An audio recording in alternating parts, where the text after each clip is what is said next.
On today's episode, we talk to freedom-loving inflation fighter Manny Reimi, and he gives us a deep dive into sound money and politics and how it ties into cryptocurrency. With his breadth of experience having lived in Venezuela, Hong Kong, and the US, you don't want to miss this one. You are now in geosynchronous orbit over the dark side of the HODL moon. HODL moon! All right, and we're back with another episode of Dark Side of the HODL moon, and I'm here back with Josh again. And Josh, we got a new guest today. Are you excited?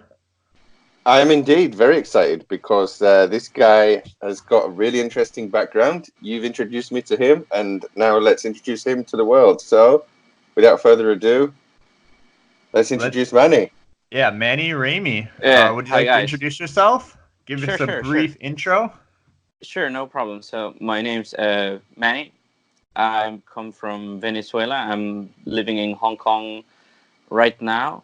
I came between Venezuela and Hong Kong. I was briefly in the US. I lived there for about 3 years, right between the ages of 19 and 22.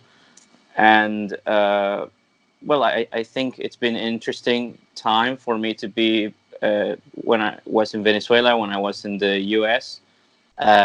My time here in Hong Kong, I think interesting things have happened in my life when I was in each of those places. I really started my work was when I came here to Hong Kong. So I became first started as an English teacher, admittedly not my mother tongue, but there was a need. The economy here was booming back in those times, and little by little, I started to get into the startup scene locally. Started to copyright for other people, do branding, things like that, and got into different kinds of technology startups. Right, so that's basically what I do right now. I mostly, when I join a startup, I handle the fundraising, things leading to the fundraising part. The startups I have joined have altogether raised $2.5 million, which is not a huge amount, but it's been quite good for my short career here in Hong Kong. Now I'm 31. Right. Okay, cool. Awesome. So you've been in Hong Kong since 22?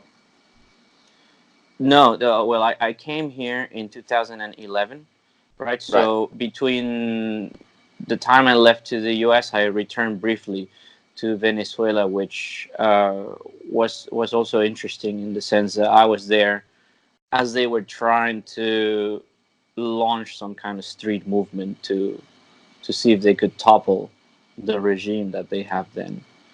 Yeah, so there's a lot to get into here with especially with Venezuela and Hong Kong. There's a lot happening politically, a lot happening with the economic system, and also a lot happening with crypto. So I'd kind of like to go back to growing up in Venezuela.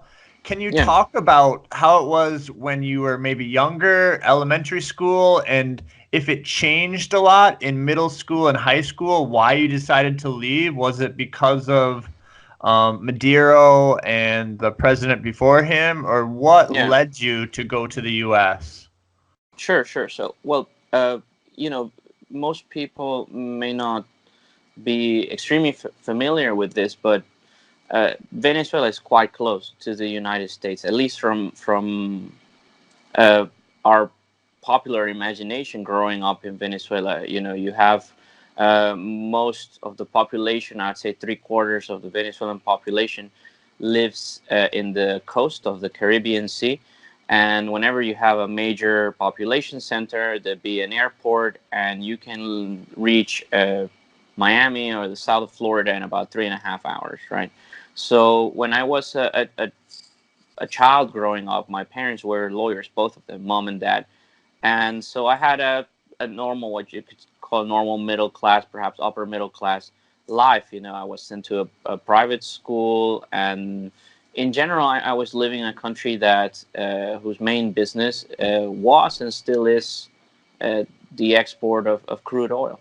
And so even though this is handled by the government, I had friends, neighbors that worked for the state oil company, and they were oil engineers. They were qualified people. They were doing either managerial work or technical work, and there was some effect of having that money, that foreign currency, those US dollars from the sale of oil, pump constantly into the country.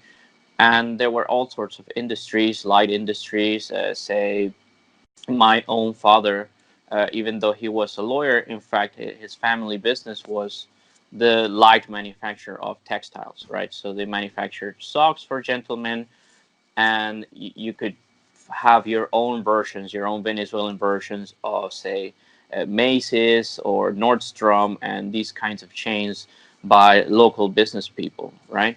So it was, I would say, a good environment, right?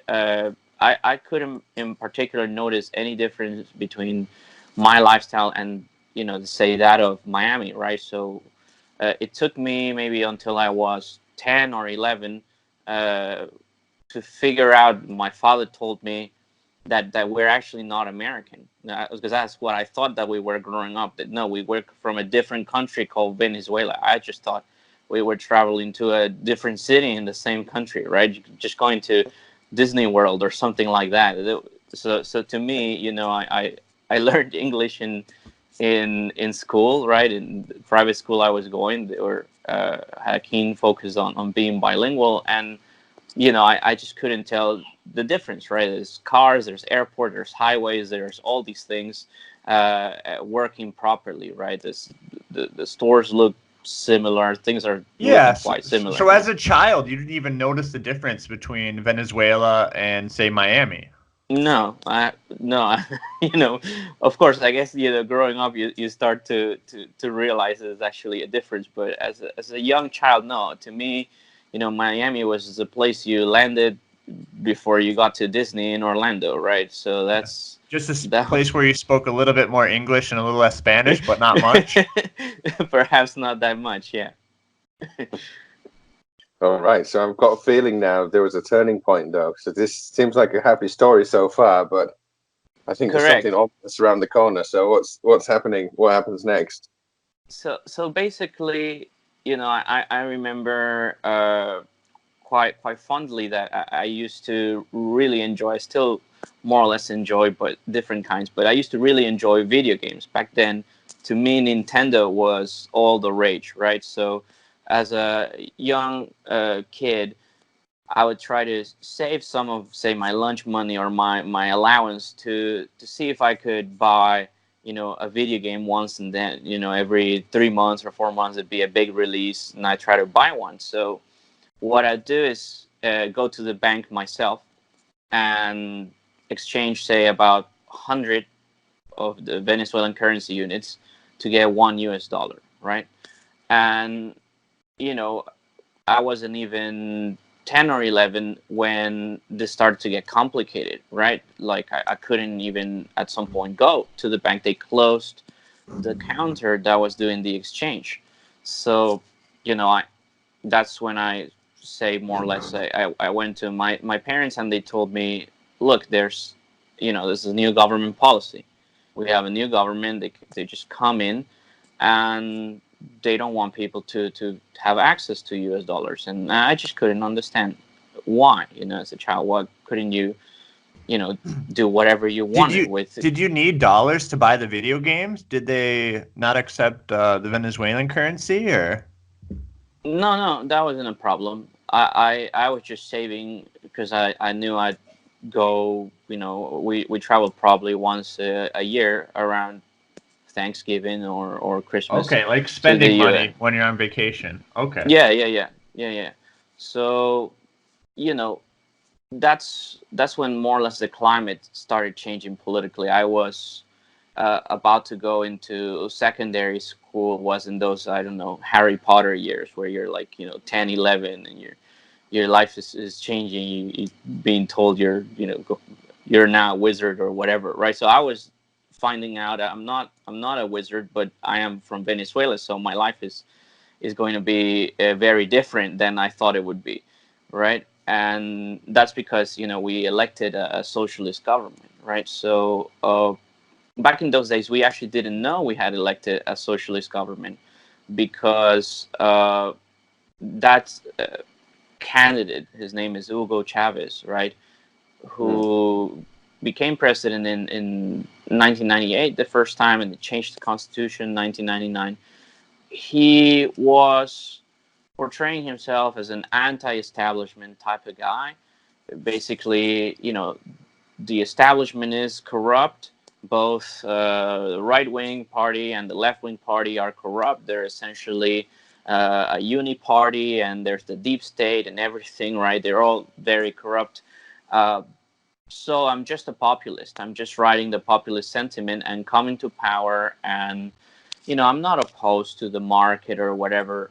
I'm not opposed to any kind of thing. I just want to alleviate poverty, and I want to basically get rid of this corrupt class of politicians and apparatchiks and things like that are causing the pain of the Venezuelan people, right? So I remember that time quite well because there was an Irish documentary about Hugo Chavez, and they portrayed him like as a revolutionary, someone that was actually doing it for the people, and came across quite well. But as we all know, the road to hell is paved with good intentions. And yes. I think that's where it started to go wrong for Hugo Chavez and friends. Well, that, and just rather more simply, that the fact that he was lying, right? So it wasn't well known to the Venezuelan public, but Hugo Chavez had in fact been, between his time, he started as a military officer, right? So he tried to coup the government. That is that he basically He did a coup d'etat earlier, right? Yes, he led a minor sort of insurrection against, well, our version of the White House, right? So he took I don't know, a battalion, a company of elite soldiers of paratroopers, and tried to assault and basically kidnap or hold the president kidnapped at gunpoint so that he could checkmate the whole government. And that didn't work out for him. He was arrested. He caused about 200 deaths between the security forces and civilians that were on the site, and he was sent to jail, right, on a felony conviction. However, that he received not a presidential pardon, but rather a presidential amnesty. So back then in the constitution of our country, the president could absolve you completely of your crime, not just of the punishment, right? So he just became like a never convicted, right? His status became like that, so he could basically run as a candidate for office, and he did. So in the time he was running, we didn't know much in Venezuela, but it was not a secret that he had actually traveled to Havana and given speeches there, where he was very friendly with Fidel Castro and the Cuban Revolution. He called it the island of happiness, right? And this came into some interviews in the Spanish-speaking world by perhaps more astute journalists that wanted to question him. They didn't really have any disdain for the Venezuelan political class. They were indifferent to it, but they wanted to expose this guy as basically what he was, which was a left-wing revolutionary, but that was trying to fly under the radar. And we fell for it, unfortunately. I mean, not me, I was a child, but some of even my parents' friends, some people who were comfortably living in the middle class, they just wanted to have a protest vote and said I'm gonna vote for this guy. This is my way of Yeah, but that's interesting that you say that, because my impression from the U.S., maybe this is from hindsight, but that he was always promising free stuff, like free education, free healthcare, free this, free that. Was that not what he was originally running on? Well, the thing is, we were following sort of the European social model financed by oil. So we had free education, we had free healthcare, but there was corruption, right? So some people may not have had access to those things, or what is even worse, some people did not qualify for access, say for tertiary education, because there's limited places. So you put in place some semblance of meritocracy, and then some people cannot get to college, right? So then they complain, everybody should go to college, right? That kind of stuff. Yeah. And also, too, you talked about how it's mainly financed with oil, and they didn't really plan well because they were planning on the oil prices always being high. The oil prices went down. And in addition, because of mismanagement or corruption, Yeah, the production of oil has gone down. So they're producing less and they're getting less for each barrel of oil. And correct. that was maybe one reason, but can you talk a little bit more about maybe that and the printing of money and how it really kind of started to go crazy in Venezuela? Sure. So by the time that I first remember reading about some kind of inflation figure, maybe I was 12 or 13, and the inflation had gone to about 16%, right? So in some countries, we were told, inflation just happened to be higher, like in Australia or New Zealand, and then sometimes that has to do with the level of, say, independence of the central bank, right? That's the common economic assumption, that as the central bank is more and more independent, then their sole focus it becomes to control the price levels, appropriately provide some price stability, so they do their job better. And the Venezuelan central bank was not, I guess, that independent. But what had happened, I guess, in Venezuela was that well, oil was not discovered, say, by ourselves, by Venezuelans themselves. Oil had been there in the country for some time, and it was the rapid industrialization of the United States, which basically increased the appetite for oil. And then when you know maybe between Americans and some Venezuelans found out that there was oil coming out of certain places or wells in Venezuela, and they said, you guys have oil, right? You don't need to be an agricultural country anymore. And this happened sometime in the, say, late 19th, early 20th century, that American firms came to Venezuela to basically help us take the oil off and create an infrastructure for oil. So sometime later, this was nationalized and investments were put into this space by the states to basically transfer the technology or create our own technological capacity to, extract the oil and sell it internationally. And at some point later down the road, Venezuela helped found OPEC. So that now the whole government was always in the business of selling oil because they had joined an oil cartel. So that, the foreign policy of the country, everything became geared towards, what's the price of oil? How should we control our production to make sure that the coffers of the country are, more or less stacked with enough uh, forex, enough reserves, enough, etc., so that we don't have to tax our people that much, etc., etc. That was sort of the guiding principle of, the Venezuelan state and later democratized, right, the Venezuelan democracy. So back in those days, we had near permanent low prices, right, except for the wars between the Arabs and the Israelis that caused the oil price to pump drastically in the 70s and in the 60s, right? The Venezuelan oil industry always sold at low prices, even after OPEC, right? And we didn't have as much oil as Saudi Arabia, so we could, or we didn't have as little population as, say, Qatar or any of these countries. So we had to always do something more than sell oil. And what happened with the arrival of Chavez is that maybe a few factors came together, and the oil price just went up considerably during his presidency through no fault of his own.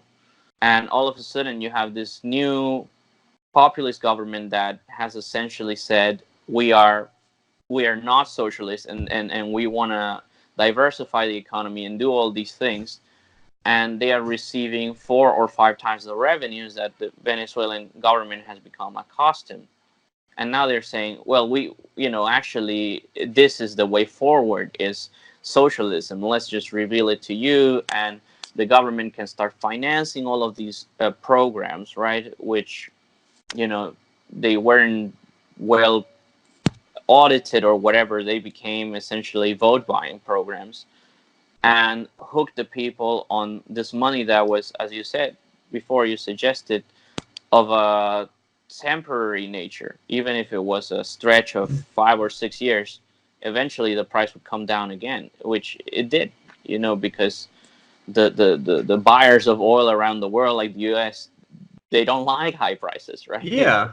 And I think, I think he was, you're getting maybe food vouchers, like almost very cheap or almost free, like electricity, gasoline, and you name it. So can you kind of tell me, like, I think it was like kind of a death by 1,000 cuts, but can you kind of tell me if you were still in Venezuela or maybe when you're living in the US, when you saw it really start to drastically go down? You've told me the story about, oh, you can't exchange the money, there's bank problems. When did it really start to rapidly accelerate and get pretty bad in your opinion? Well, I was already here in Hong Kong, and I'd say it's been the last 3 or 4 years when it started to get really extremely bad. But however, I was there in Venezuela. If Hugo Chavez came to power in 1998, I left in 2008. So I was there for about 10 years of the revolution, right? And in those first 10 years, most notably, what happened is a crime just went up considerably. Uh, you could get mugged in broad daylight at gunpoint.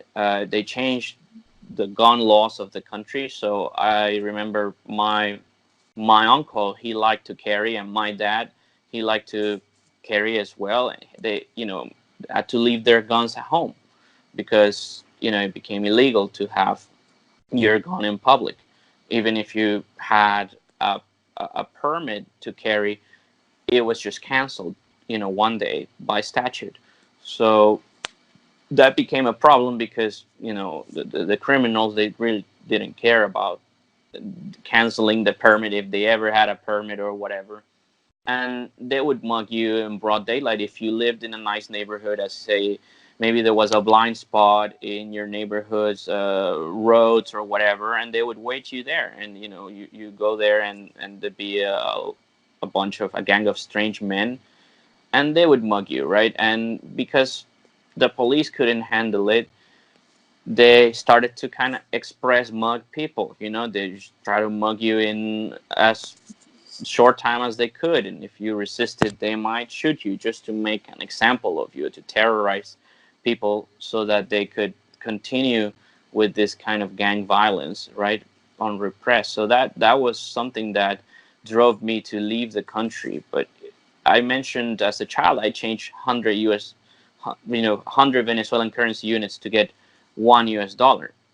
So by the time I left the US, the exchange was now 2.3 Venezuelan units to a US dollar unit. And you say, well, that's some major appreciation. However, what happened is that they changed the sort of scale of the currency, and they removed 3 zeros, right? They divided by 1,000 and said the Venezuelan, Bolivar, which was the name of which going to become the strong Bolivar. We're literally called it the Bolivar Fuerte, which in Spanish means the strong Bolivar. It's like you replace your dollars with strong dollars, but they're actually weaker. You're replacing them because they've weakened with. Yeah, we've seen this in other countries too. I think maybe Zimbabwe, a few other countries. Let's just remove a bunch of the zeros. They think they're a genius. Well, when you're counting in quadrillions and things like that, then so that 2.3 would have been 2,300 of the original Bolivars. Correct. Because it's funny, I was before we got on here, I went on floatrates.com, and I guess these must be the strong Bolivars. I looked today, and the exchange rate is $1 to about 23,700. No, they have been devaluated again. Just I think less than 2 years ago, they removed 4 zeros, right? Oh, so they to ma- remove like 7 zeros in total. correct. So these new ones are called The super strong bolivars. the sovereigns, the sovereign bolivar. So we're regaining our sovereignty by renaming the currency unit. So these Needs to go in 23,000. this. Needs to go in this book. Milton Yes, Friedman, One Mischief. correct. Indeed. These these 23,000, I don't know what it would be, but it you need to add 7 zeros to that, and then Wow. 2.3 trillion bolivars or 230 correct, billion original correct. bolivars. Yeah, that's insane. So we went in my lifetime, in my short lifetime. I mean, since I have consciousness, from 100 to 2.3 trillion or whatever it is to a US dollar, right? So That's That insane. is insane. yes, You know, what's a little strange though is like I didn't know about the crime thing before. I kind of thought like sometimes you always hear like, oh, poverty leads to crime. I thought the crime really exploded, like you said, maybe like when it started getting bad in the last 3, 4, 5 years. But I didn't know yes. it was already bad then. You Well, know, this Yes, yeah. Well, this is funny. I was actually reading about this yesterday because of the situation in Hong Kong. So Samuel Huntington, very famous author, Clash of Civilizations, right? He wrote Yeah. about political order that basically democracy or any other political outcome is, in his view, not correlated at all with economic achievement, right? And the yearning for democracy comes in a country that has usually achieved a level of order, right? A level of order. That was his observation. So Venezuela had democratized because even though the military juntas of the 40s and the 50s, they had political prisoners. There were students that they didn't like. Sometimes they were left-wing students. Sometimes they were right-wing students, and they beat them up and put them in detainment or prison. In general, there was no crime, right? There was order, and infrastructure was being built and things like that in the country. So eventually the people said, look, we have all this order and we don't like the repression part of it, so give us democracy and we'll have the same order but with elections, right? And that kind of thing. However, the issue is whether, to me, the rule of law, whether it comes from, say, a complex system that is balanced where the judiciary works out, or you just have order because you have a strong executive and they're able to impose order, right? So yeah, that was well, the case of Venezuela, I would I say, think the that's latter. true, and I also think culture is important. I mean, when Yeah. you were living in the U.S., I mean, a lot of people in Europe like to say like, "Oh, we're like this wild, wild west." Did you feel like the U.S. was unsafe compared to Venezuela or other places in South or Central America?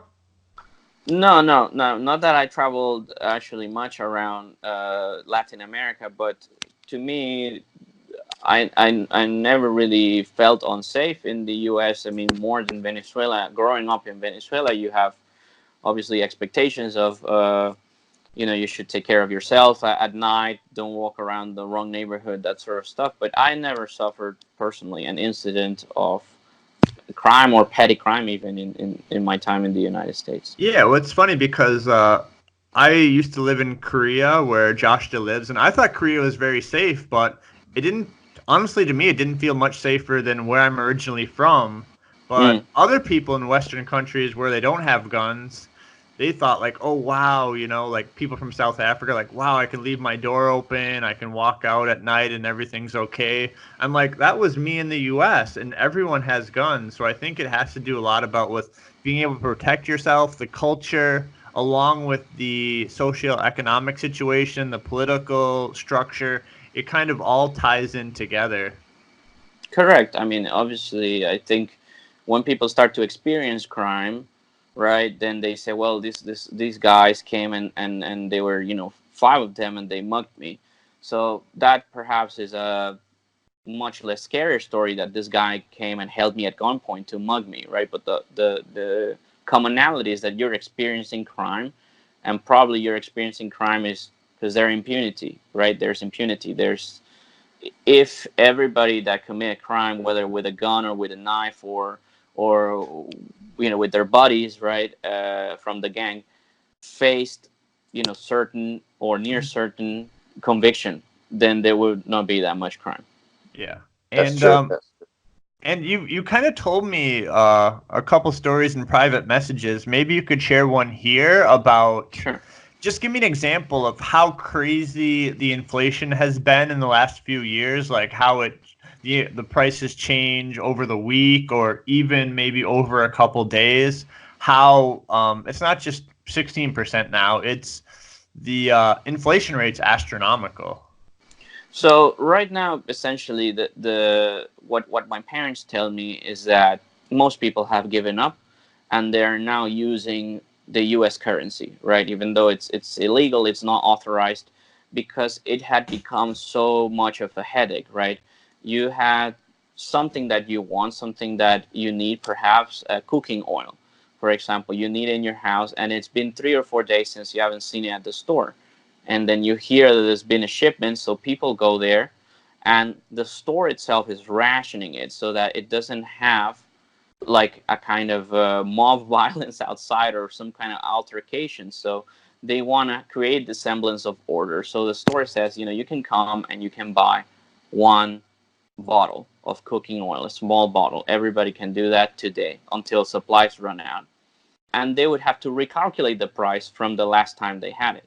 And it could be significantly different. It could have been 20% higher or 30% higher or double.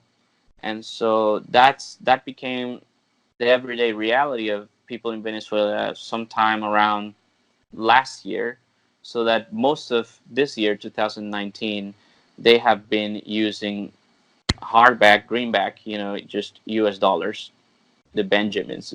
Not many Benjamins I take, but Yeah. you know. Yeah, the George Washingtons, the $1 Yes, bills. I don't know yes, if they're yes, yes. passing around a lot of the $100 Benjamin bills. You got to No, be no, a and Well, I was you're going to comment one thing. Really, it's clear that, of course, violent crime is terrible, but I think it's worse. You're getting robbed via inflation. It's much worse than getting mugged. Really, I mean, the entire society is getting mugged. Of When course, you've of got course, of course. I mean, it was in some ways, when people talk about I ran away from the violence of Venezuela, they don't necessarily mean muggings or beatings. It's more that you don't know what kind of criminal you're gonna face when he, maybe he's high on drugs, or maybe he's trying to show something to his buddies, and then you're gonna lose your life, right? The murder rate in Venezuela is astronomical. They kill something like 50,000 or 60,000 people in one weekend, right? So that is insane for a country of 30 million people. I think that's It's worse than Iraq. I It's think worse than Iraq at the height of the war. I could be wrong, but that in a week or a weekend is like triple the murder rate I think in the US for the entire year. I think no Yes. joke. Yeah. I think you have maybe 15,000 deaths a year. Yeah, All right. from crime. So obviously, if the currency is going crazy like that, obviously it's not working. I've heard stories they're weighing the money. Now they're transitioning to greenbacks, and also we know each other through a crypto meetup. And Mm-hmm. do you know anything about? I've heard they've been using Bitcoin Cash and Dash in Venezuela. Do you know anything about that? Well, some people will use it to save, right, as a store of value. And there are also all kinds of sort of businesses that have set up mostly to guarantee that people overseas, right, that have jobs and whatnot, the Venezuelan diaspora, so would say, can basically, you can go online in this kind of little Amazon, and you can buy a month of groceries for your parents or your relatives that are there, and you can pay in cryptocurrency, or you can pay in credit card, US dollars. They have international, say, point of sales, and they deliver the goods to your door, right? That kind of services have popped up. Yeah, I heard about that, but I also heard there's problems that people were stealing the packages in transit. I read this interesting thing about Dash, and they're using it for cross-border payments in, I think, Colombia, and it's talking about how crossing the border with a lot of Bolivar or U.S. dollars, it's theft prone, it's dangerous. But if you cross with Yes. Dash, it kind of solves those problems. They like, oh, give me your money. All you don't have anything except your Dash on your phone or in like a private key or something like that. So you can actually, Yes. it's a safer way to go across the border and get needed supplies and come back.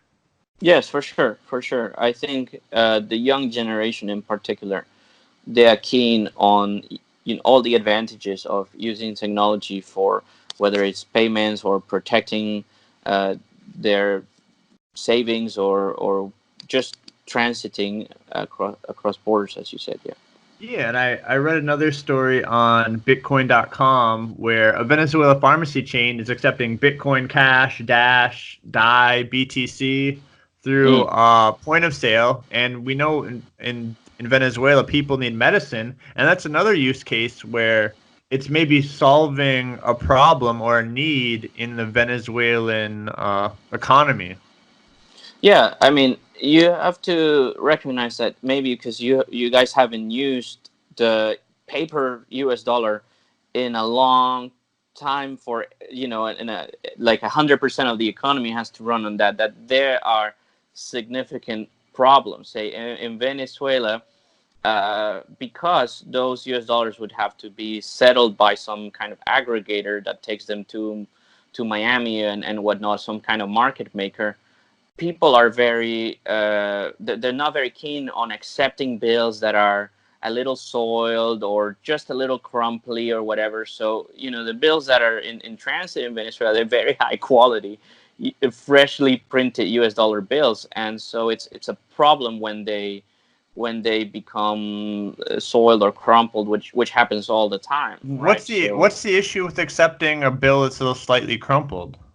Yeah, there are well that are there a lot of forgeries or fraud, no fake? that What's going you on there? know essentially you don't have, it's not legal tender in Venezuela. You cannot take it to your bank account and deposit it or whatever. So uh, some guy at the end of the market, some big market maker, he's gonna take these bills to Miami, right? And he's gonna deposit them there, right? And then the bank's gonna be like, oh, okay, all of these are US dollars, right? But in the meantime, people just don't know what they have is gonna be accepted by the next guy, or they just been given the hot potato. So in order to protect themselves, they just not accept anything that's not mint, right? Okay, Mm. so yeah, but I mean, if they don't accept the U.S. dollars, what are they going to accept? No, they accept US dollars as long as they are, they don't have any defects or Good. whatever, if they're Right. going to accept Okay. them on paper, right? But of course, cryptocurrency doesn't have those issues. All right. So It's funny in the UK. A lot of people don't accept Scottish £5 notes, and they also don't like to accept £50 notes, even the English £50 notes. It's bizarre. It's legal tender, of course, but lots of shops will just turn it away. So I'm Yes, sure it's yes. I'm sure it's similar, but obviously not as bad as Well, in Venezuela, which is a it's lot some worse because kind. it's even.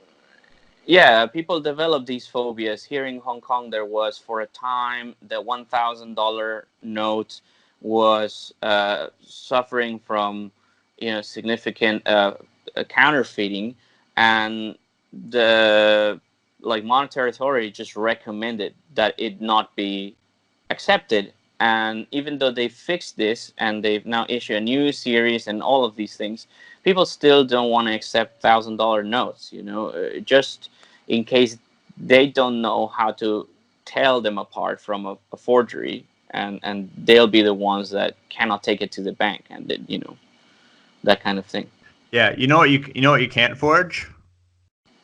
What? Bitcoin and Bitcoin Yeah, Cash, baby. All right. All right. So I got a different crypto story on Venezuela for you. I don't know if you heard this, Manny, but maybe you heard of the Petro, and maybe you heard that Yes. Venezuela has launched a cryptocurrency remittance platform, and it's got full KYC. It's got withdrawal limits. I think it's capped at $600, but I think you need KYC even if you send $10. And it looks like you can receive remittances overseas from I think Bitcoin and Litecoin and a few other things, but it's mandatory that it has to be converted into sovereigns or the new Venezuelan petro. What do you Of course. think? What do you think of this remittance exchange that charges maybe 15-20% fees, has caps, KYC, and forces them to convert it into petro? Do you think the petro is going to be the next great big cryptocurrency? No, it's nonsense. It's all bullshit, right? So essentially, you have in many countries that have exchange controls.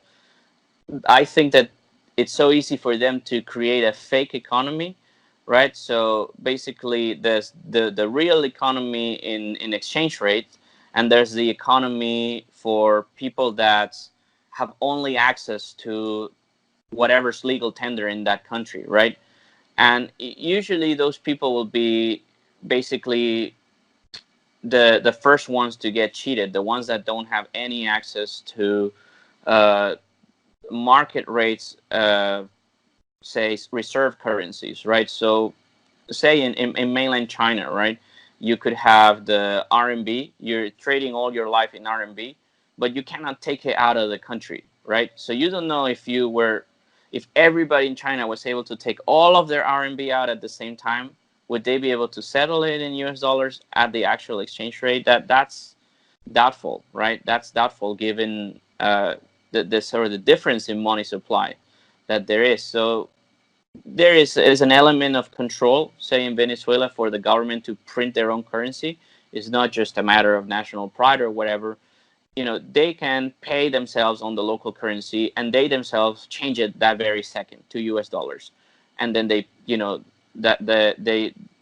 whoever accepts Venezuelan currency, they are dealing with a hot potato. That thing could explode in their hands, in a second. Manny, I got a solution. I know how to fix it. All right. Yeah. So you said before they removed 3 zeros and then what was it, 4 zeros?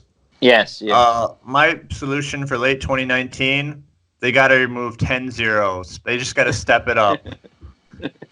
Sure, right. It's funny, but it's also very sad, because people are getting, like, the whole society is getting robbed. Yeah, I mean, the violence. Look at these homicide rates and the crime, and it's all a consequence of desperation. It's terrible, to be honest. Well, I think I've never been there. I don't have friends or family there. But even me, I'm sad, and I think I deal with it through dark humor. But you've got free healthcare, but there's no doctors, no electricity, no medicine. He's Maduro suggesting, just grow rabbits, and then you'll solve the starvation problem. They're eating zoo animals. It's pretty crazy. So it's really sad. I mean, I'm from the UK, and we have an opposition leader called Jeremy Corbyn, who openly admired Hugo Chavez and thought that Venezuela was a model to follow. And I just can't believe that there are still people in the developed Western world that are entertaining the idea of socialism after we've seen how bad and how far wrong it can go over and over again. And Bernie Sanders was a fan of Chavez too. Manny, would you consider yourself a Bernie bro? No, I don't like Mr. Sanders. I don't vote in the U.S. election, but it's not a big fan. Yeah. All right. So let's jump. There's an interesting debate to be had about Bernie Sanders. A lot of people think, oh well, we need to go to college. Everyone needs to go to college, right? But I think the free market debate on education is really the way that we should go about this, because if you look at the cost of college, it's risen astronomically, and that's completely in line with the fact that the government is basically underwriting these loans, which are debt that the students are going to carry for the rest of their lives. They can't even get rid of the debt.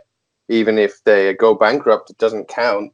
They still have to pay this off. This is true indentured servitude in the 21st century. And Bernie's solution is say, all right, well, just make it free for everyone. Well, I think the right solution is just to let competition happen again, because you've got things like online learning portals like Udemy, Udacity, LinkedIn Learning, lynda.com. Make those sites as legit in the eyes of employers, and the free market can step in and make education affordable again, rather than having this crazy system where everyone believes that getting a 4-year degree in sociology is going to be the solution to your problems. It doesn't make any sense. Correct. Yeah, well, I think there's a lot of places all over the world where higher education is free, and still people from all over the world are coming to the U.S. for higher education. So I think that says something. All right, so let's transition now to get off of Venezuela. And Manny, why don't you talk about moving to the U.S., what you did there, and how you went from the U.S. to Hong Kong? Well, so as you were talking about higher education, so I always thought uh, it would be great to go to America to study and hopefully just migrate, right? Be able to stay there, maybe get a high-paying job or something like that. So, I was actually a very good student, right? We in Venezuela have the Venezuelan national education system. That's all we have, right?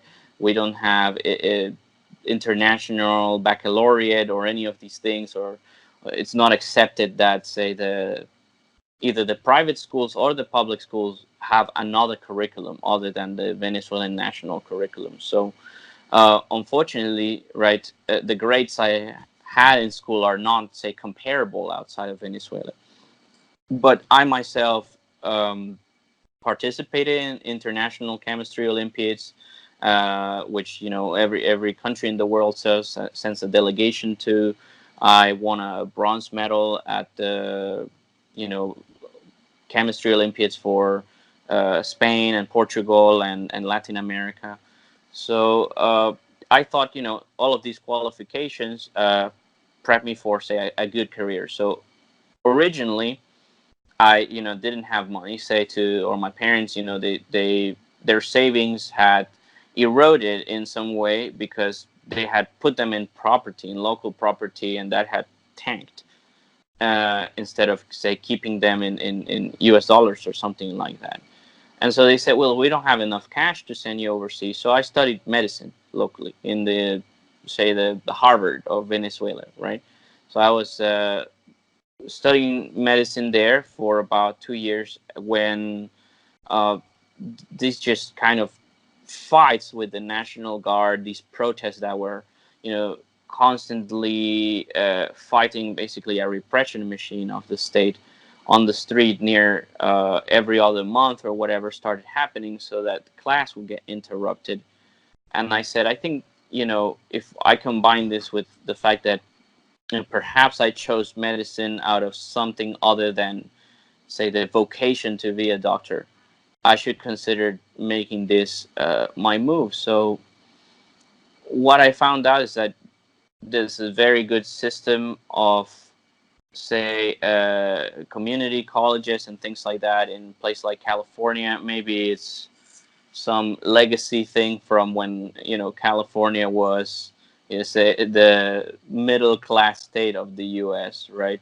And I had an uncle who lived there, so I figured, I'm gonna just enroll, and I can use that to transfer to, say, Berkeley eventually, which I thought would be a good deal for me. So I did that. I arrived to a place in Northern California called Pleasant Hill, and it's Pleasant Hill, Walnut Creek, Concord. I think Tom Hanks is from around there or something like that. But it's a smaller kind of conurbation around 30 or 45 minutes east of San Francisco. And it was quite idyllic. I thought it was quite nice place to be.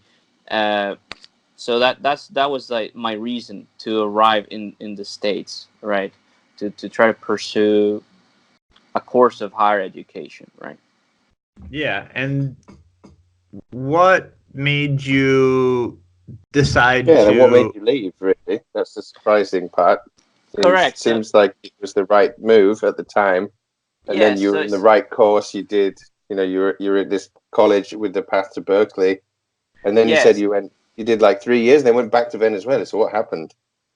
Was it So a girl? Was it a romance? What was going on? well, yeah, that was secondary. I mean, there was something like that, but the truth of the matter is that it doesn't matter whether you are studying in MIT at a nuclear kind of physics. In the US, there's just no path for smart people to just go, even if they pay their own way and they choose to stay afterwards. It's not possible, right? It's not part of the current legislation framework. I remember President Trump said that they should change this, because they're just losing hundreds of thousands of very smart people. And I believe that it would be very sensitive to do so right now because, of course, American wages are depressed at the moment, so people might not be amenable to that kind of stuff. But the fact is that when you hear about the H-1B visas and that kind of stuff, that has to be sponsored right by a company. So if the H-1B visas right now are being sponsored by Huawei and Tata and these big Indian and Chinese companies, they're giving all of them to their own people. And individuals that themselves are motivated and maybe they feel that they align with the values of the US, not possible to just go to America even as a young man, pursue a good course of studies there and stay. Yeah, it's tough because I know a lot of people that you know, would have done well and could do well in the U.S., you included. I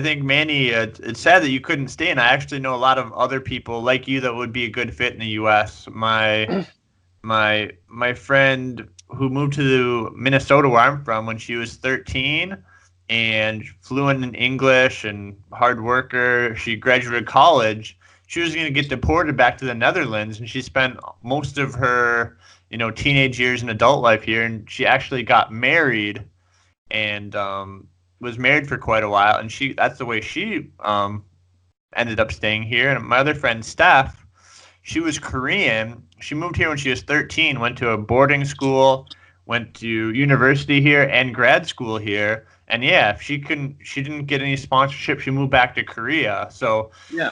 even places just across the border. I mean, Canada has merit-based immigration, and now it's frustrating because the best people, they can't really do it like Trump says legally, but there's all these people that come here illegally and they're thriving. So it's definitely a little frustrating for, I think, people that want to come here, and for Americans that are here, seeing how the immigration situation is happening.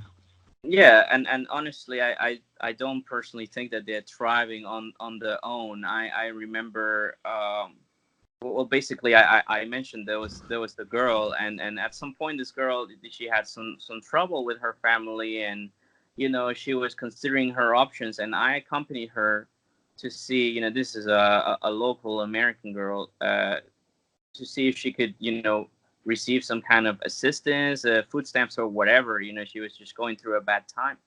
And in the food stamp office, I was like, wow. I mean, most of the people, I speak Spanish, right? They were there.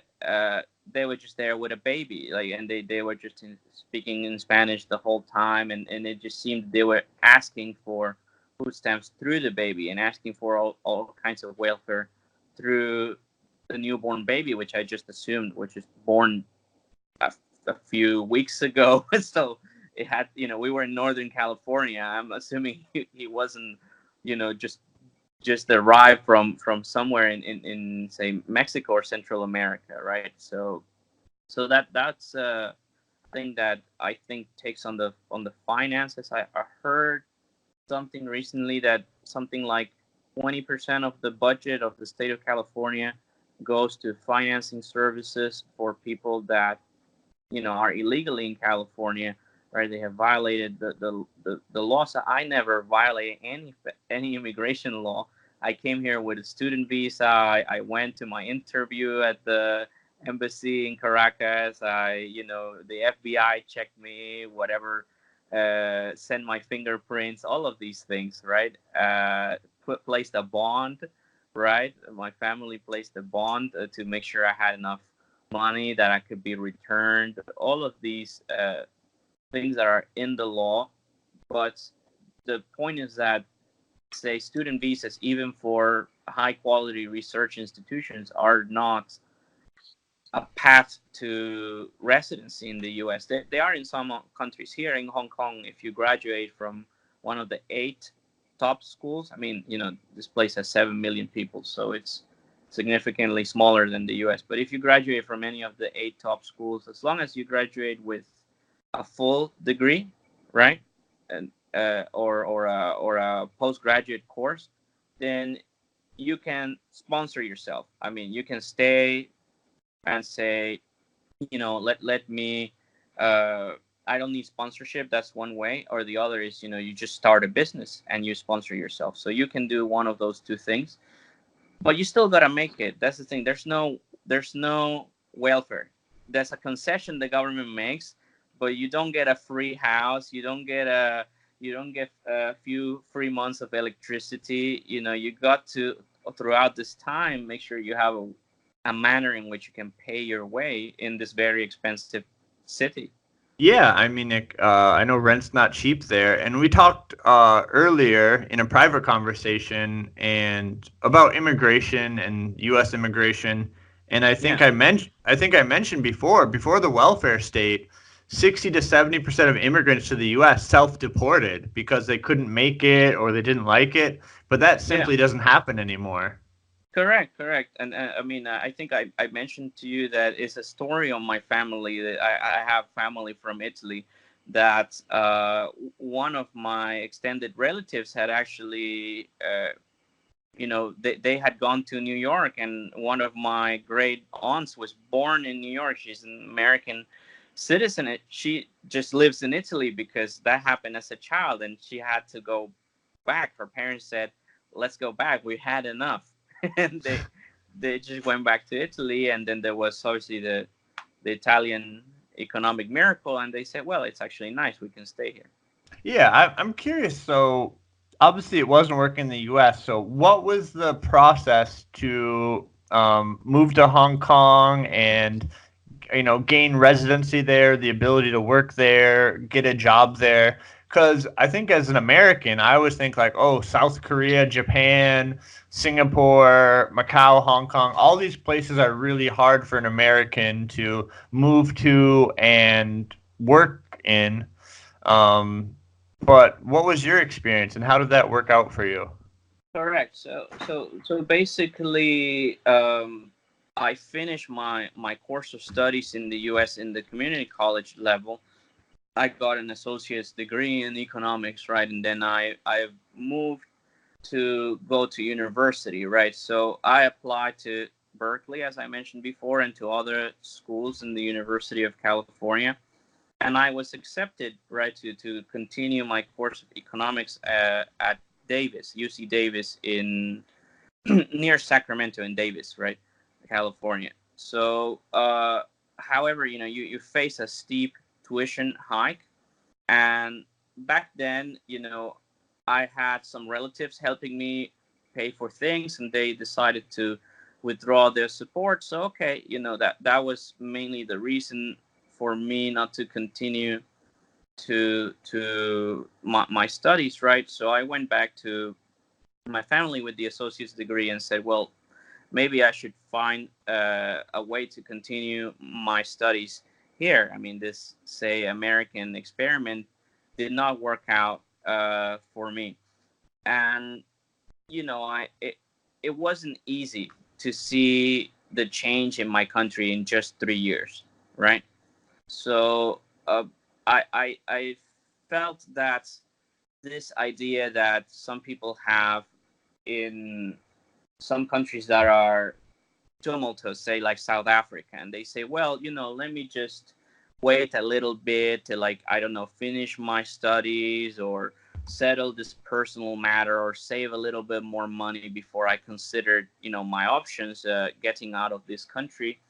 You just have this feeling you're gonna run out of time, right? Much quicker. You can't say, I don't know, I can do 2 or 3 years top up and get the full bachelor's degree and then leave. I have to leave now. And fortunately for me, I contacted UC Davis, which they knew that I was gonna come and I didn't come for whatever reason. And I asked them if they could send me to a partner school or whatever. In fact, they felt pretty bad because they said they had some scholarship money for me, but the government of California had just gone bankrupt, and they couldn't afford to give scholarships to anybody, much less international student. And so, they recommended me these universities in Europe and in Asia that were partners, where they sent people for exchanges for like a year or whatever without, and counted their credits. They were confident saying their education. And I landed in this school in Hong Kong called the Chinese University, right? So I came here. It wasn't easy. I wouldn't say it was super nice. They weren't used to sort of all, people that had a little bit more experience than just finishing high school and arriving at the university. They didn't know what to do with my transcripts or anything like that. So they just said, you go to business school and do year one, right? Start on year one. And I said, well, whatever, right? It's, 4 more years. And I know when you graduate, you get the chance to stay here and live here. So I said, okay, it's not a terrible deal, right? And just go back and do it. But it wasn't to be, right? It wasn't to be. I ran into all sorts of like wrong think problems at the university. They didn't like that I criticized the way they operated the dorms and things like that.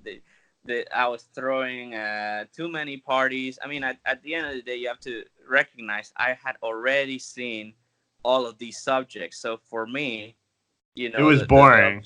It was boring. So I was doing all sorts of other things, and they basically accused me of corrupting the youth. It was kind of like an Aristotelian type of thing. It was weird. Sometimes it's funny, like, a lot of Westerners think that these very old and civilized Asian cultures like Japan and Korea, that they are open, that they're welcoming to everybody, and they it's different because the West is literally open to anybody that's from Asia to come and join, just learn the language a little bit. It's not like English is a difficult language to learn. It's got like 3 verb conjugations. It's fine, right?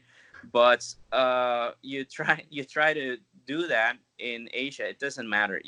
In China, they call you a foreigner even if you have the passport. You're a perpetual foreigner. Oh, right? I mean, in Korea, they just say Weigugen. That means just foreigner. That's very common. But you wouldn't be allowed. Common throughout Asia, Yeah, you wouldn't be allowed to say that in the U.S. But yeah, in Korea it's normal, and I didn't take offense to it. But yeah, you're just not from there. And the same in Thailand. I could live in Korea for 15 years, speak fluent Korean, and know all the customs, and I'd still be Weigugen. Yes. Correct. Yeah, every day I hear that word Weigukin. Oh, Weigukin인데 한국말 어떡해? So yes, that's definitely true. All right, so it wasn't meant to be. You were partying, you were drinking. I don't know what they drink in Hong Kong. It's not sake or soju. It's maybe some Korean, Chinese spirit, some Hong Kong spirit. Yeah, it's Japanese whiskey probably. Nice. Scotch, like James Scotch Bond. whiskey, and also ales and pints. I mean, the influence in of the Brits in Hong Kong is pretty strong. Yes, yes, that's true. I mean, most Hong Kong people, at least say women here, don't really drink. So that was part of why, they were upset that I was throwing a wet t-shirt contest, all kinds of things in university, right? That I was trying to have the best time I could. And well, I mean, they more or less kind of forced me out. I found a job, luckily for me, so I was able to stay with that. Later, I just chose to not be on the job and start my own company, which was something you could do here. And for the longest time, about 2 or 3 years, I was just traveling and being here around 8 months of the year, and the rest of them was traveling uh, around Asia. And well, basically my business part of it was online. It was copywriting. So I was just, whenever I was not in Hong Kong, I would take a extended leave from, say, seeing my clients face to face, but I would still do projects for them. I would write copy for them. And when when that kind of came to an end, is because of my personal reasons. I got married, right, in 2015, and I got married to Hong Kong permanent resident. So that allowed me to basically apply for the resident visa through my marriage, right? Which in Hong Kong is quite good. Uh, in essence, they say if you're married to a permanent resident, that means to somebody that already has the right to work and what they call the right of abode, which is just basically the right to come back anytime, even if after an extended period overseas. Then they extend that to you. Not the right of abode. You have to earn that, but they extend the right to work for you, which is great because you don't have a sponsor, right? So you're not sort of beholden to whoever is kind enough to give you a job and give you a visa. You can just have labor mobility and or step back and have a business and run that. So after that, just my life's been settling in a sense. I now have a son, right? He's 2 years old. He was born in 2017. So things have kind of calmed down from all this trying to find a place that's not Venezuela to live. Hopefully a developed country. That's a problem with rules. You had, obviously there's issues in Venezuela. In the U.S., it's hard to do it legally, and it sounds like you've kind of settled in a good place in Hong Kong. Do you ever do the thought experiment? Do you ever imagine or think, like, what would my life be like if I was still in Venezuela?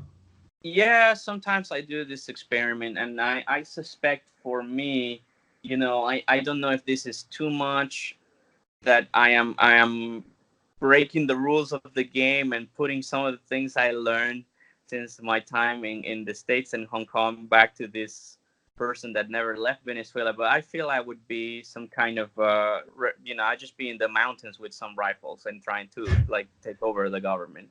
Yeah.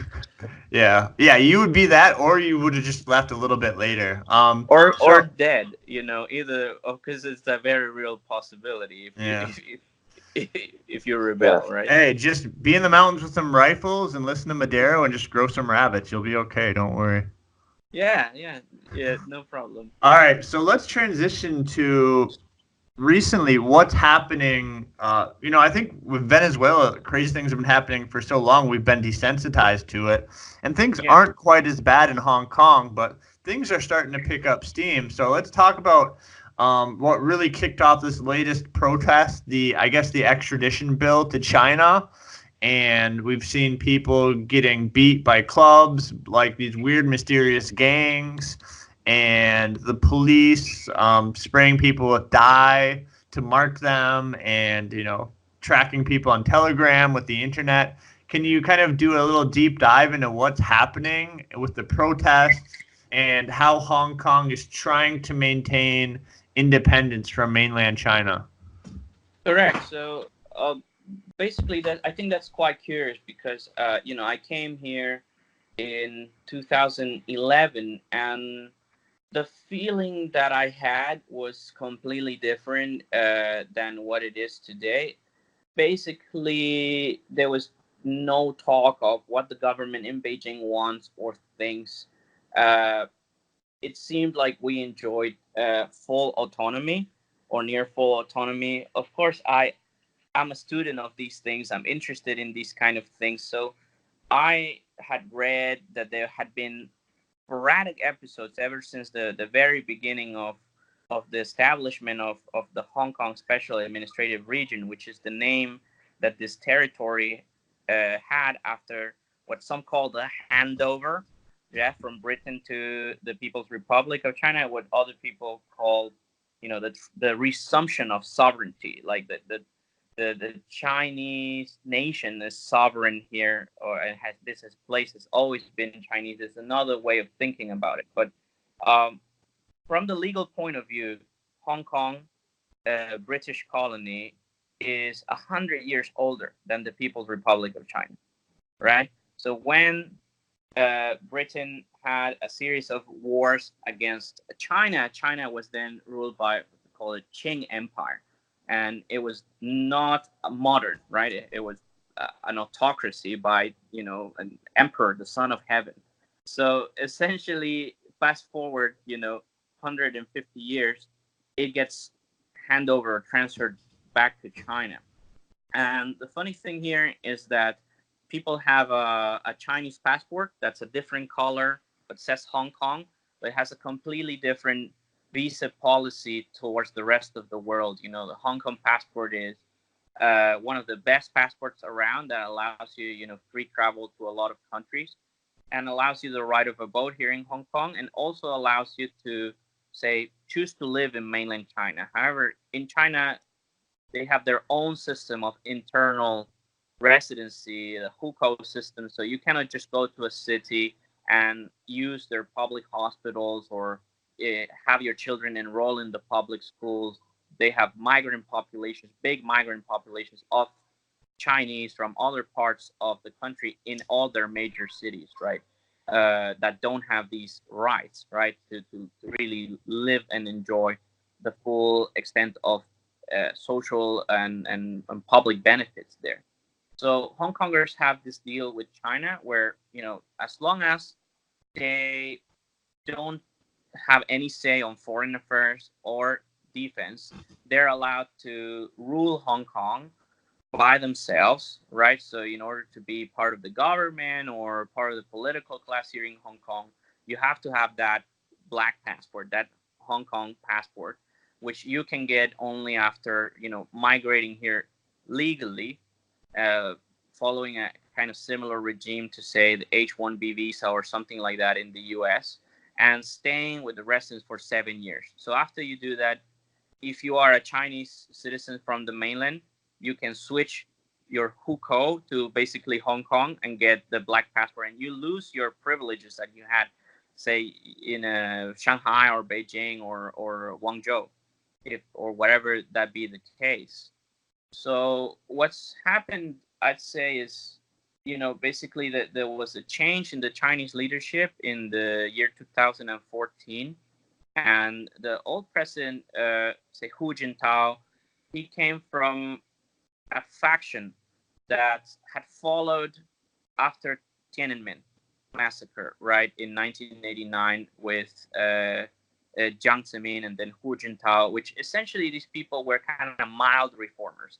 They not themselves, but perhaps their parents, they had suffered under the Cultural Revolution in a way that not the same as the old Chinese leader Deng Xiaoping that came after Mao, where he himself was the subject of much abuse and whatever in the Red Guard, and he chose to open the Chinese economy. So this idea that I think I had when I came here was that China was a very reformist type of minded state, that they were just communist in name only. But I, through my studies, had seen that they kind of poked at the veil of Hong Kong's autonomy here and there with time. And since the arrival of, say, the new general secretary of the Communist Party, which is Xi Jinping, right? Then things have rapidly sort of started to change towards the erosion of autonomy here. And to give you a few examples of things that happened before this this current debacle, was that through before 1997 there was some kind of part of the agreement between Britain and China that actually got written in the Hong Kong Constitution, saying that Hong Kong will be democratic eventually, right? And this level of how democratic should Hong Kong be should be decided by Hong Kongers, right? So in 1997, not everybody in Hong Kong supported democracy, right? Some people thought, it's okay for business to have more control than regular people and things like that. But with time, it was supposed to be once Hong Kongers decide they want democracy, they're going to get democracy. And the Chinese government had created some kind of timeline. And they had said by 2017, right, you will first have the election of your former, what used to be the governor, is now called the chief executive, which is a kind of super mayor, right? It's a kind of split into a mayor and a governor, right? And then you will elect what is called the legislative council, right? But you must have first universal suffrage for the chief executive before you can have it for the legislative council, right?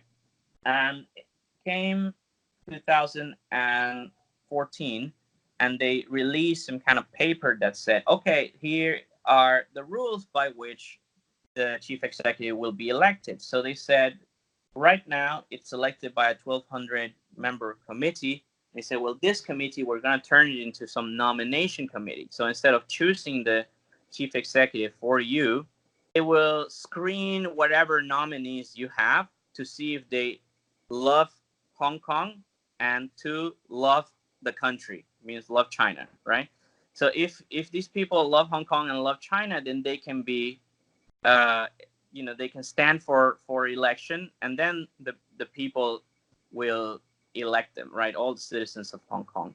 So people took to the streets and said, this is fake democracy, fake elections. This is not genuine universal suffrage. And it was mostly young students that just sat on a couple roads, I'd say, in Hong Kong that are, they're major roads, but they're not, let's say, the highway or something like that. And they sat there for 79, 80 days, something like that. And it was, quite peaceful, demanding genuine universal suffrage and whatnot. Since that, which was called the umbrella movement, or some people call it Occupy Central or wherever it is, there's been some instances of, actual intrusion of, say, Beijing in local politics, where they have disqualified people because they took the oath of office in a way that was seen as mocking China, right? Or they said that these people were promoting independence, so they were disqualified from the legislature. So last thing that happened was, of course, the extradition bill, where, that is kind of the point of Hong Kong, is that it has its separate legal system, its separate set of rules enforced separately through a different kind of way of thinking, which is the English rule of law.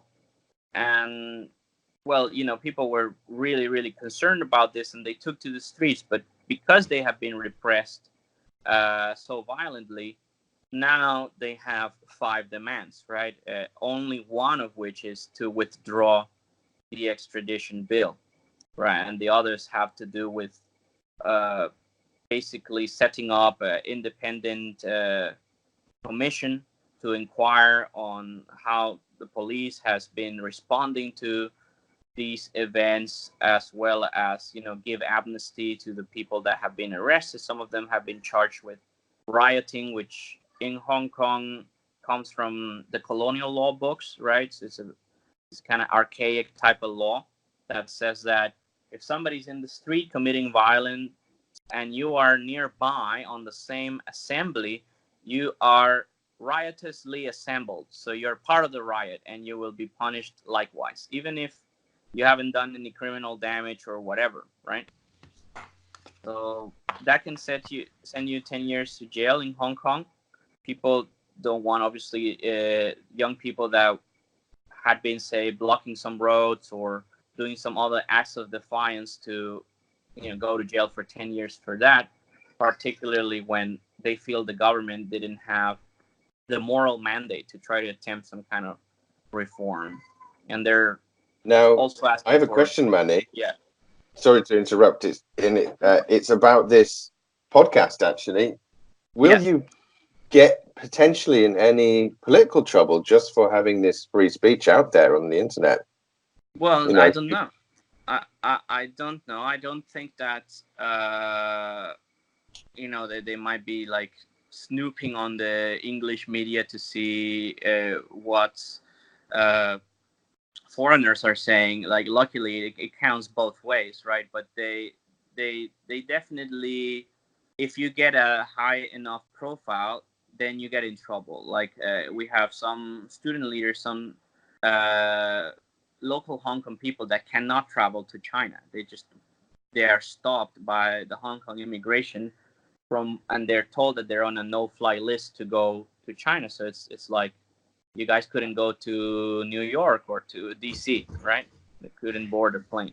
Yeah, I think that's kind of one reason, maybe you can elaborate on this, on why Hong Kong is kind of fighting to keep this freedom or get some of the freedom that they've lost back. Is, at least in Hong Kong, you kind of have a somewhat semi-free press. You have a little bit more freedom. You have that passport compared to China, where there's a social credit score where, like, you're getting rated on everything, and millions of people can't buy a high-speed rail ticket or buy an airplane ticket or leave the country. And I think if when Hong Kongers see that, they're thinking, man, we've really got a good thing here, and we got to maintain it or get it back to what it was before 10, 15 years ago. Yeah. I mean, people have to understand that Hong Kong is 200 times smaller than the mainland in population, right? So the people of Hong Kong are really facing a backlash that would be like unimaginable to anybody else trying to fight what they perceive is a tyranny.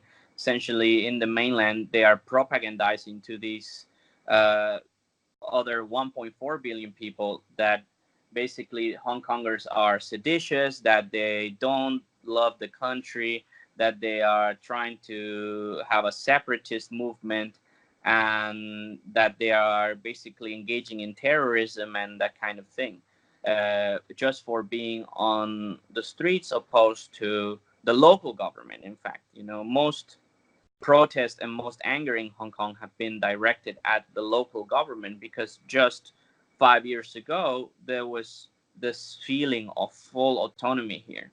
And also some feeling of responsibility. Even though there was no democracy, there was still rule of law. And whenever a government functionary or cadre or whatever did something wrong and it was caught, you'd expect him to quit and to go to a trial, all of these things. So, and that doesn't seem to be the case anymore. It seems like the order is quell these protests at any cost. Maybe because there's something larger at play in China as a whole, with the trade war with the US or whatever.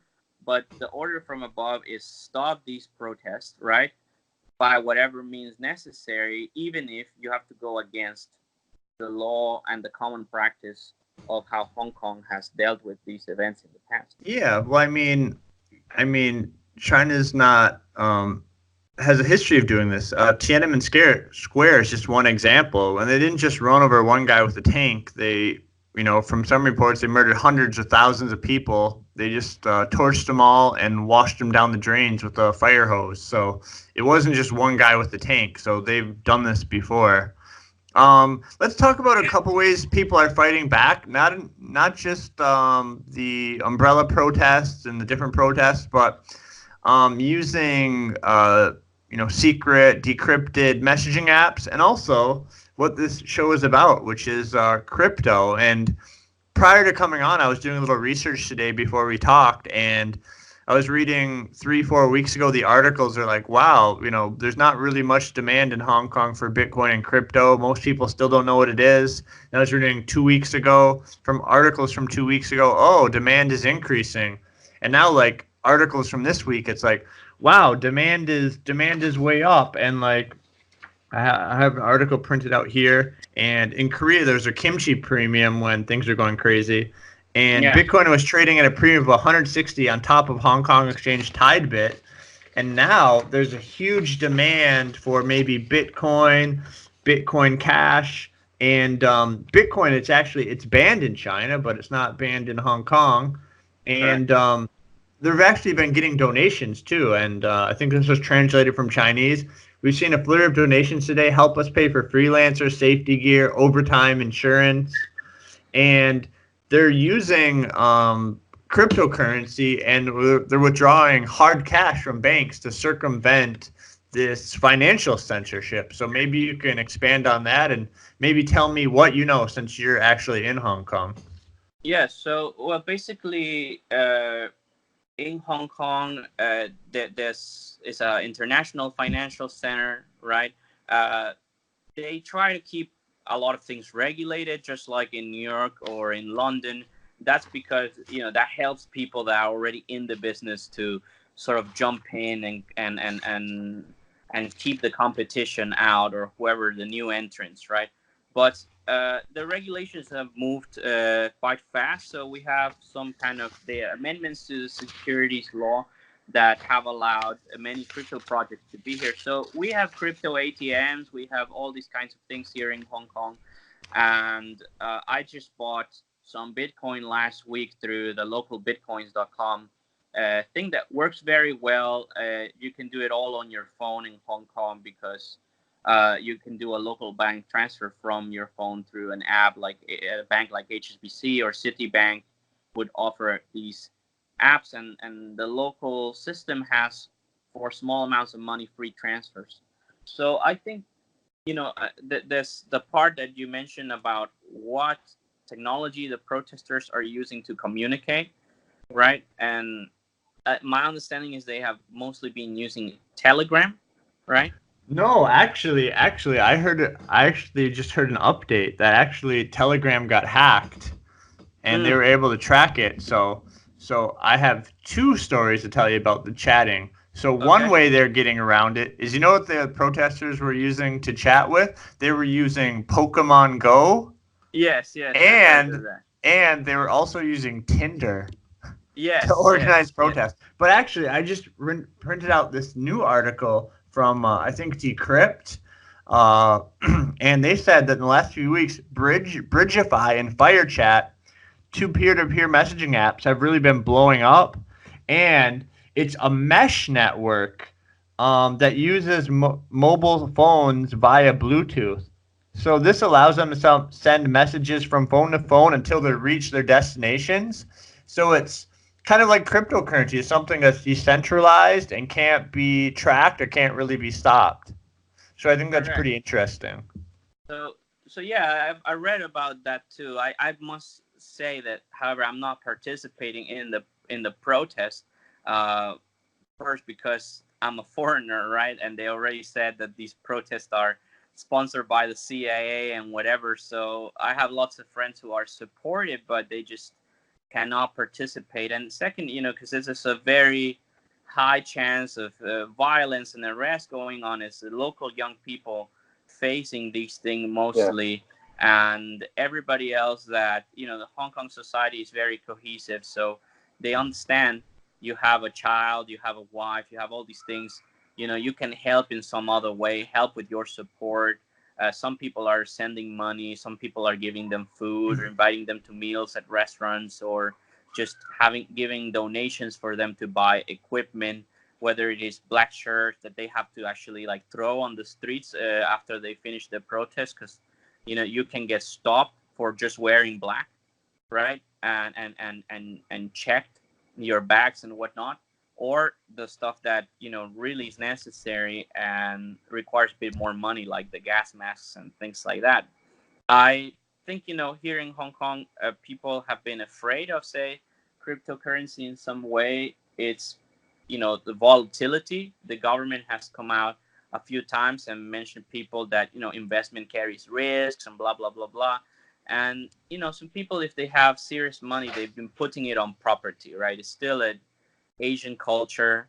And when they cannot afford Hong Kong property, they look for property in Bangkok, they look for property in Hanoi, or even I've had reports of people in Hong Kong buying flats in Tokyo because it's super cheap compared to here, which even though it's super expensive for the world, Yeah, and I think Yeah. whether there's outflows through buying real estate or through crypto, and actually I think TransferWise, they mentioned that since the protests have began, they're a firm that offers bank transfers with lower fees than our more mainstream banks, that Yeah. a lot of capital has been fleeing Hong Kong since the protests began. So I think a lot of people want to get their money out, and they also maybe want to get themselves and their family out as well. Yes, this reports about, say, migration agencies receiving increased requests. There's also reports from the media of other countries. Say the Singaporean media is particularly good, easy to follow since it's also in English, and they've received, the counter reports that a lot of Hong Kongers are either moving money or themselves and their families down there. So I think there's definitely some heightened concern. There's hope, of course, that the protesters will succeed in major ways, but there's also other concerns that it's not just about the protests, that there's something larger at play, and that eventually, how are the Hong Kong people going to fight the Chinese Communist Party, unless right now there's this law in the US that a lot of people here are placing some hopes in it passing, which is the Hong Kong So Human Rights and Democracy. What do you think is the end game? What's the end game, do you think, Manny? Do you think that this is going to end well? Do you think that that the protesters are actually going to be successful? Yeah. Are you optimistic? Or do you think that the Chinese are going to just kind of delay? Because one of the things that they are planning to do, in my view, is just do a little bit of a delay and then just start again in a couple of years, go down the same line of what they've been doing. Eventually, the wave of the masses of China's completely surrounded Hong Kong, essentially, and now they're completely integrated in terms of the big bridge that goes from Hong Kong straight to actually the mainland, like 55-kilometer bridge, which is pretty impressive feat of technology and infrastructure. Yes. But I think that they're just surrounding Hong Kong and overwhelming it. Eventually, a couple of years later, they'll resume these type of tactics, even if right now the protesters are successful. What do you think? I think most people here, they say, well, we want the one country, two systems, which is the official name of the arrangement by which Hong Kong is allowed to have autonomy within the People's Republic. But I would say most people here are not pro-independence, right? They don't actually want independence, but there are other arrangements that just cannot be said in public right now. But the end game for them should be basically the demise of the Communist Party in China and the establishment of some more permanent kind of degree of autonomy, like a federation where Hong Kong is a federated state, but it has, all these autonomous powers, but granted constitutionally, and it has it really has a Supreme Court and that kind of stuff, that they don't need to like second guess their decisions with any power in Beijing, right? So, however, that is part definitely of a larger kind of thing, which is what's going to happen in China, right? And at the moment, we see that the Chinese people are themselves worried about chaos, right? And their knee-jerk reaction might be to be very outwardly patriotic. However, it's possible, to me, I really believe that the Chinese economy is not really built on a very strong foundation. That's I was here in 2015, the stock market in China fell 40%. This is 1929 levels of, stock market failure, and nothing happened. It just vanished. The government made some diktats, and they were able to rescue the Chinese. Nobody knows what actually happened. How is it that the government ordered the hedge fund managers to be more patriotic, and all of a sudden the stock market is rallying again? And it didn't happen immediately, by the way. They had to wait about a year or something for it to recover. So no one really knows what happened. There are rumors that the unemployment in China is right now above 10%, in some places 15%. I actually have the belief that the social credit system is actually just a way to explain the unemployment that's coming. They're going to say, oh, well, these people have been very naughty, and so they're unemployable, but the economy is still booming. That's why we have this many people cannot participate in it, because they've just been so naughty online or whatever. And all of these attempts at these kind of authoritarianism and surveillance and police state are actually to avoid the Chinese people from revolting. The obsession with Taiwan.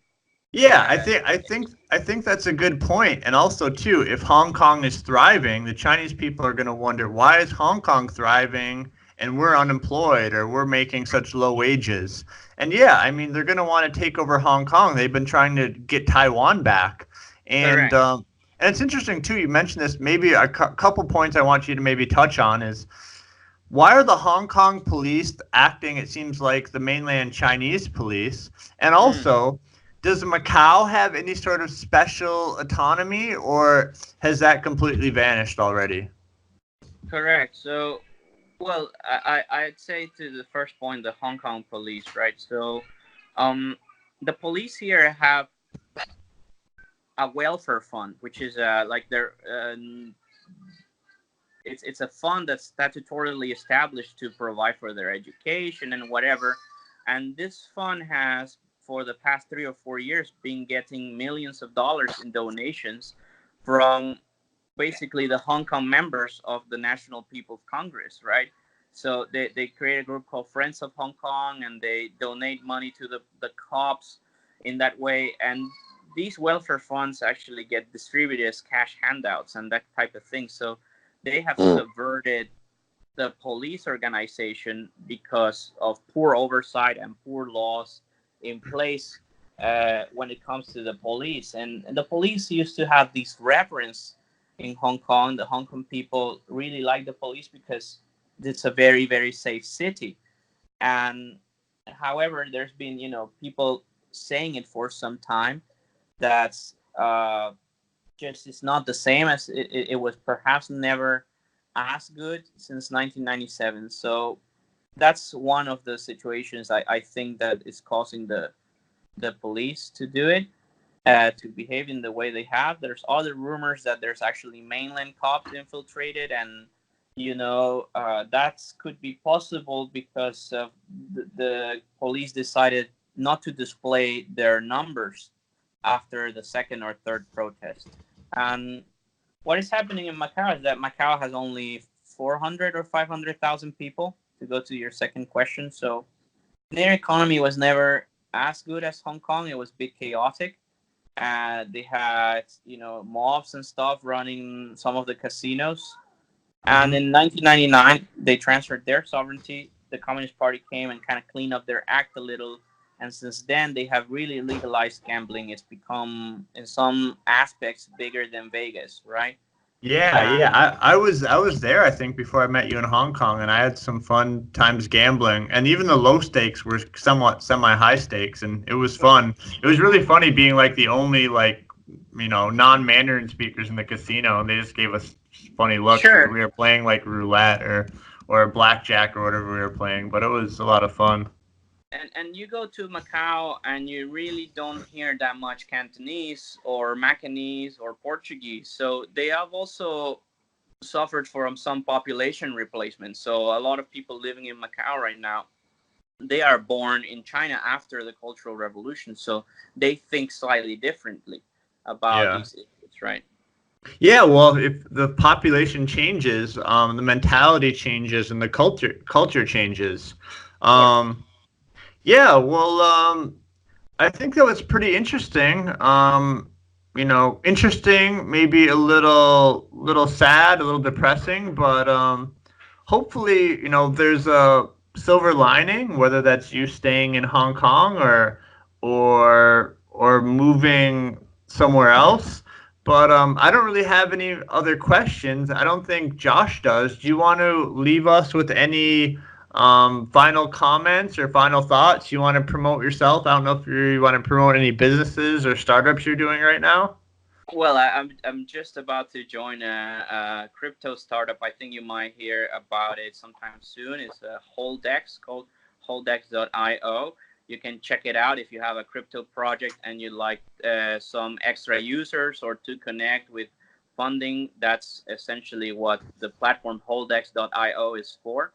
Is to connect projects on Ethereum with more users and money, which is all quite important, of course, these days to take your project off the ground. But I myself haven't fully onboarded on Holdex, right? It's something that, perhaps was not to be premature, but we might talk about it in a month or two. But no, I'm happy to have shared with you guys. Thank you for your time. Thank you for your questions and for letting me be part of the show. Yeah, well, honestly, that's great. Manny, I really enjoyed it. I wish we had longer. To tell you the truth, because your stories are pretty interesting. Yeah, that's great. Come on and tell us about Holdex when you're Yeah, fully onboarded, and then we can do Sure, another show. sure. That'd be yeah. awesome. Sure. I'll have to check out this project because Manny, as you know, I'm mucho loco about crypto. Yeah, that's So good. I think we'll leave it there. Until next time, we'll see you guys on the dark side of the Of the HODL moon. HODL moon.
HODL moon.